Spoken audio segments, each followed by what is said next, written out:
کیا آپ نے ماضی قریب میں ریئل اسٹیٹ پہ انویسٹمنٹ کی ہے اور آج کے پاکستان کے سوشیو اکنامک حالات جس نہج پر چل رہے ہیں اس سے آپ کی پریشانی میں اضافہ ہو گیا ہے کہ کیا آپ کی انویسٹمنٹ ڈوب تو نہیں جائے گی؟ کیا آپ نے جو اپنی جمع پونجی کسی پروجیکٹ میں لگائی ہے اس کے اوپر آپ کو منافع ملے گا یا نہیں، اور یہ سوالات آپ کو تنگ کر رہے ہیں؟ تو پریشان نہ ہوں، یہ ویڈیو آپ کے لیے ہے، اس ویڈیو کو آخر تک دیکھیے گا۔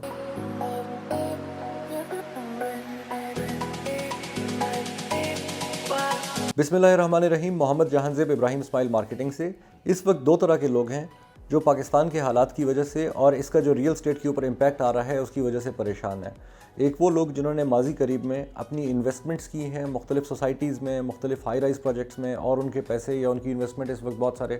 لاس کا شکار ہے، مائنس میں مارکیٹ چل رہی ہے، اور وہ اس بات پہ پریشان ہے کہ کیا انہیں وہ خاطر خواہ ریٹرن جو کہ پہلے مل رہا ہوتا تھا، پچھلے کچھ سالوں میں ریئل اسٹیٹ میں بہت سارے لوگوں نے بہت سارا پیسہ کمایا، تو کیا وہ ریٹرن ملے گا یا ان کے یہ پیسے ڈوب تو نہیں جائیں گے؟ اور دوسرے وہ لوگ جو یہ چاہتے تھے کہ وہ انویسٹ کریں اور اپنا پیسہ کسی اچھے پروجیکٹ میں لگائیں، لیکن وہ رک گئے ہیں اور اس وجہ سے پریشان ہیں کہ پاکستان کس طرف جائے گا، پاکستان کے کیا حالات ہوں گے، اور کیا یہ سوسائٹیز بھاگ تو نہیں جائیں گی، کیا پیسہ ڈوب تو نہیں جائے گا؟ تو پریشان ہونے کی ضرورت نہیں ہے۔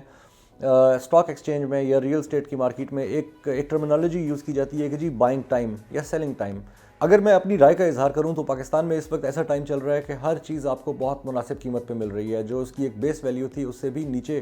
کے ریٹس پہ آپ کو چیزیں اس وقت مل رہی ہیں۔ میں یہ سمجھتا ہوں کہ آپ کو اس ریٹ پہ انویسٹمنٹ کرنی چاہیے۔ پاکستان کو کچھ بھی نہیں ہوگا انشاءاللہ، الیکشنز ہو جائیں گے، گورنمنٹ بن جائے گی، اسٹیبلٹی آ جائے گی، حالات بہتر ہو جائیں گے، اور پھر آپ پچھتائیں گے کہ مجھے اس وقت انویسٹ کر لینا چاہیے تھا۔ تو اب جس پوائنٹ کی میں نے پہلے بات کی کہ وہ لوگ جنہوں نے اپنی انویسٹمنٹ کر رکھی ہے انہیں پریشان ہونے کی بالکل بھی ضرورت نہیں ہے، کیونکہ آپ کی انویسٹمنٹ اگر آپ اس وقت پینک کریں گے اور مائنس میں اپنی چیزیں بیچ دیں گے، اور جب مارکیٹ اسٹیبلٹی کی طرف آئے گی، اب کتنا ٹائم لگتا ہے اسٹیبل ہونے میں یہ ایک الگ فیکٹر ہے کہ کیا 6 مہینے لگتے ہیں یا 1 سال لگتے ہیں، لیکن انشاءاللہ مارکیٹ اسٹیبل ہوگی، اور جب ہوگی تو آپ پچھتائیں گے کہ آپ نے پینک کر کے اپنی چیزیں بیچ دی تھیں۔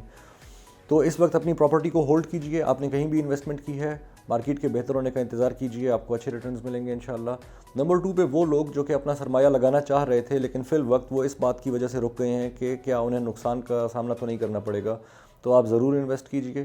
آپ جہاں بھی انویسٹ کرنا چاہتے ہیں، اب یہ ایک الگ فیکٹر ہے کہ آپ نے کچھ چیزیں دیکھنی ہیں، کچھ فیکٹرز کو مد نظر رکھتے ہوئے آپ نے سوسائٹی یا پروجیکٹ چوز کرنا ہے جہاں آپ نے انویسٹمنٹ کرنی ہے۔ کریڈیبل ڈیولپرز کا انتخاب کیجئے، NOCs اور یہ ساری چیزوں کو دیکھیے، اور اس کے بعد جب آپ انویسٹمنٹ کریں گے تو پھر ویٹ کیجئے، پھر مارکیٹ کے وقتی اتار چڑھاؤ سے پریشان نہ ہوئیے، کیونکہ جب الٹیمیٹلی اسٹیبلٹی انشاءاللہ پاکستان میں جلد ہی آ جائے گی تو آپ کو آپ کی انویسٹمنٹ کے اوپر بہت اچھا ریٹرن ملے گا۔ دوسرا ایک پوائنٹ جس کو اس وقت لوگ کنسیڈر کر رہے ہیں کہ ہم ریئل اسٹیٹ میں انویسٹمنٹ کی بجائے یا ریئل اسٹیٹ میں ہوئی انویسٹمنٹ کو نکال کے گولڈ میں انویسٹ کریں یا ڈالرز میں انویسٹ کریں، یہ ایک انسٹیبل طریقہ ہے آپ کا انویسٹمنٹ کرنے کا، کیونکہ اس وقت ڈالر بہت اوپر جا چکا ہے، گولڈ بہت اوپر جا چکا ہے۔ میں ایک ماہر معاشیات نہیں ہوں، لیکن میں صرف یہ سمجھتا ہوں کہ اس وقت اگر آپ گولڈ میں انویسٹ کرتے ہیں تو مارکیٹ آپ کی نیچے آ سکتی ہے اور آپ کو آپ کی ویلیو کے اوپر، آپ کے انویسٹمنٹ کے اوپر نقصان ہو سکتا ہے۔ Same goes with the dollar, اگر آپ ڈالر میں انویسٹ کریں گے، کرنسی ہے اسٹیبل اس وقت نہیں ہے حالات کی وجہ سے، پاکستان کو کیونکہ بہت سارے فیکٹرز ہوتے ہیں پاکستان کی کرنسی کو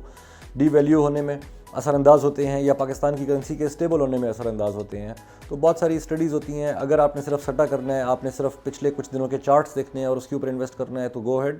آپ نقصان اٹھا سکتے ہیں۔ میں آپ کو یہ ضرور سجیسٹ کروں گا کہ آپ اس وقت کے حالات میں اپنے پیسے کو جو کہ آپ نے بینکس میں رکھا ہوا ہے یا کیش کی فارم میں آپ کے پاس پڑا ہوا ہے، ڈی ویلیو ہونے سے بچائیے اور ریئل اسٹیٹ میں انویسٹ کیجئے، اور اسٹیبلٹی کے بعد آپ انشاءاللہ اچھے پروفٹس انجوائے کریں گے۔ ڈالر میں انویسٹ نہ کرنے کا ایک اور ریزن یہ ہے کہ ان حالات میں جس وقت پاکستان آج جن حالات سے گزر رہا ہے، اگر آپ ڈالر میں اپنا پیسہ ڈمپ کرتے ہیں تو یہ اللیگل ہے۔ اس وقت ڈالر کو خریدنا ملک کو نقصان پہنچانے کے مترادف ہے، تو خدا را اس چیز سے اجتناب کیجئے، اپنی انویسٹمنٹ کو وائزلی پلان کیجئے، اور اللہ آپ کا حامی و ناصر ہو۔